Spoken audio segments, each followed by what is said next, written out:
Now, this one I couldn't decide between a wood round or a charger. Now, I wanted to show you that because you could use either or.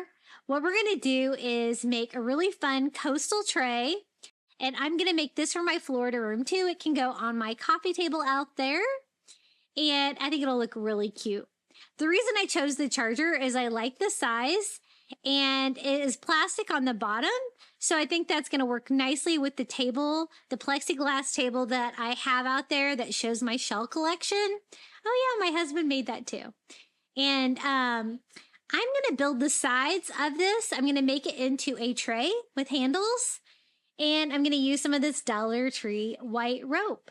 This is I think it's the 6-foot white rope.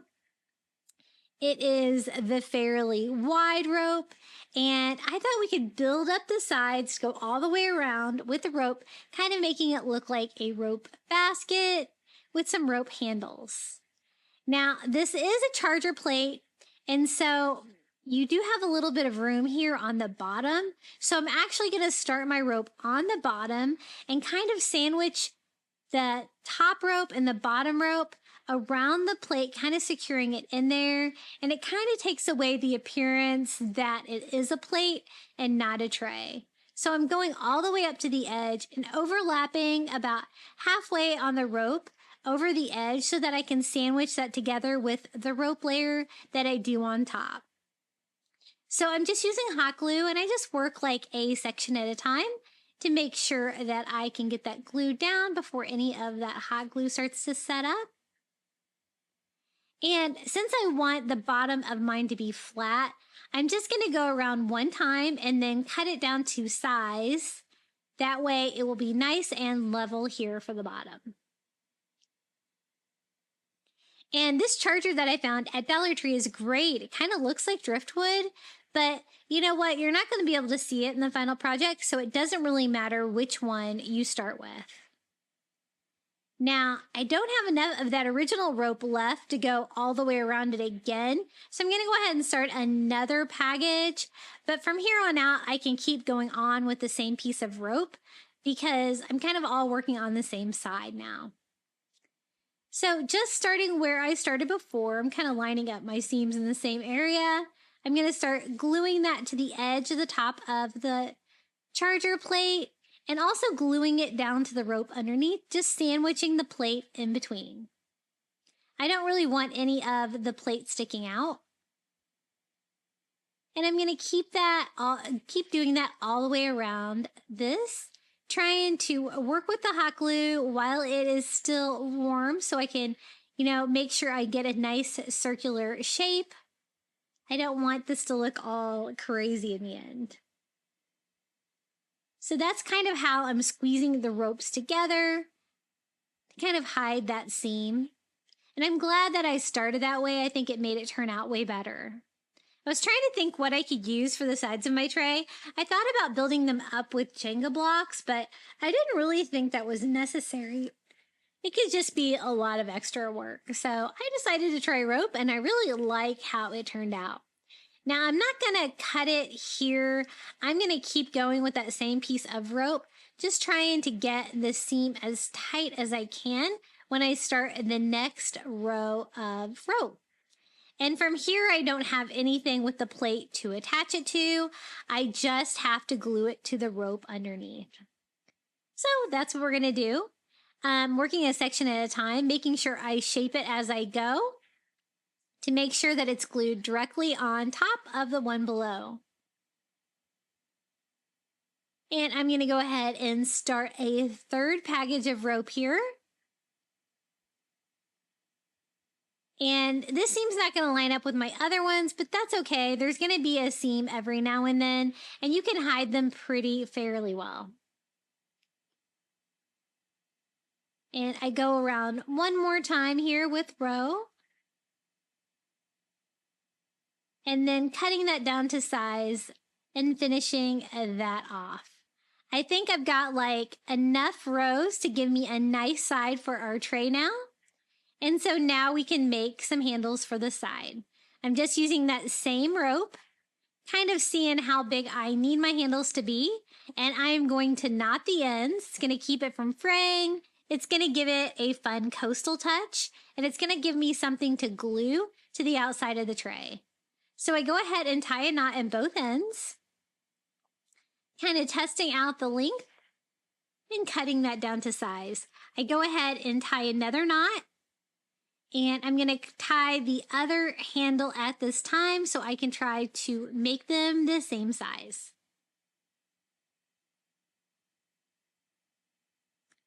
Just adjusting it until I get my knot in the same spot so that I can trim this. And we'll have 2 even handles. Now I do have like the seam area from where I started on the bottom of the tray and for when I started at the top here. So I kind of got a lot of seams here. So I'm going to kind of take advantage of covering that up with the handle to kind of disguise that a little bit, gluing that on to the outside of the tray. And then I'm going to loop it up to provide a nice handle. And this is, you know, surprisingly strong. Like you can carry this tray even filled with lots of beach goodies, and the handles totally are functional. So just on the opposite side, I'm going to do the same thing, just gluing those down, kind of flush with the bottom of the tray.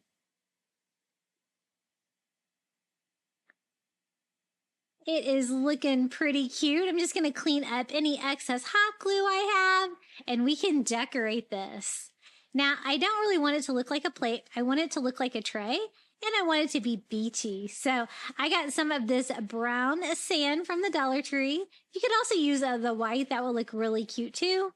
And we're just going to start filling in the bottom of our tray with sand. Again, I'm going to use this on my coffee table out in my Florida room, but this would make a great centerpiece as well. As you can see, one package of the brown sand is just not really going to cut it close. So I do go ahead and have to open up a second package, and I decide to fill it in and make it look nice and sandy like the beach. And then from here, we can put all kinds of beach goodies in here. I want to decorate with a lot of the Shore Living items that I found. And some of these things you can win in the contest today, so be sure to stick around. The giveaway is coming soon. Okay, I'm going to start with just a couple pieces of driftwood that I picked up from the beach. Just some random shapes, but I think they'll fit in there fairly well. Just to give a little bit of a wood touch. You could always use sticks if you didn't have any actual driftwood. And then these are the little monkey fist, like the jute balls from the Dollar Tree. They also have these new ones this year. Look at these. Aren't they cool? They are like the little globe shape, but they're also wrapped in twine. They have those in brown and white. And you know, every year they make these little jute balls a different size. You can see the size difference on those. And they also have a small and a large of the little globe ones. I'm going to just start scattering stuff in here and arranging it and see if I like it. These are the Shore Living sand dollars and the Shore Living starfish. Is so cute. And we're just going to start filling this up. I want this as filled with beach goodies as we can find. So I kind of keep adding to it. I'm going to start adding some seashells. Some of these are from the Dollar Tree. Some of these are from the beach. And I'm just going to start kind of scattering those around and filling this up. This is all about trying to make your eyes happy on this one and just keep decorating, changing things until you're happy with it. Thought we would add maybe another little starfish.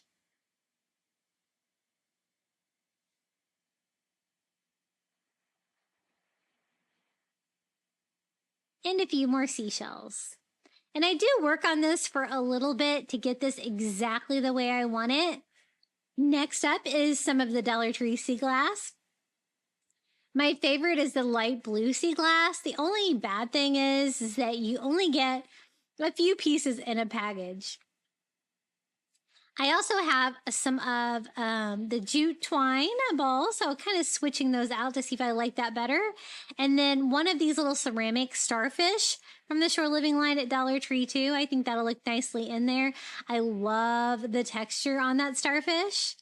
And I think that would provide like a little fun pop of color right in the middle.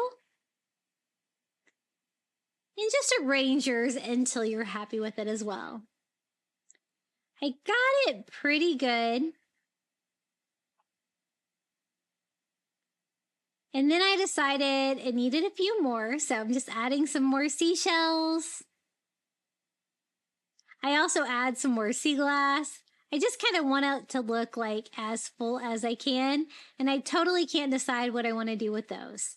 Now, I love the starfish, and I just don't really love the color, so I think we could paint this guy. This is some Dollar Tree paint. I think it's called tea green, but it gives you a nice beachy blue color. I kind of like it.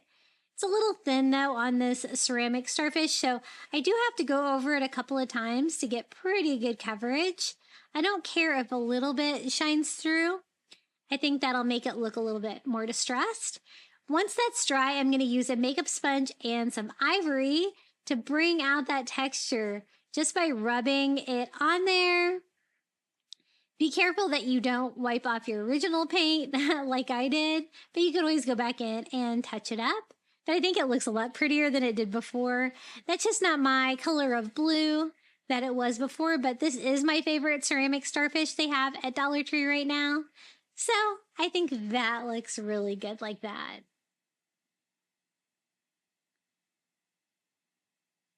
Still adding to it. I told you I wanted some more sea glass, so I'm going to pick out some more of those colors. I like the light blue and I like the white, but I don't really like the bright blue or the green. And what do you guys think about this? I think this looks really cute. I think this is going to look so cute out in my Florida room for summer with lots of little fun things to look at. There it is. And this is how it turned out, our little DIY tray. Really versatile. You could do this with the brown rope as well, but it was fun displaying all of my little sea treasures in this.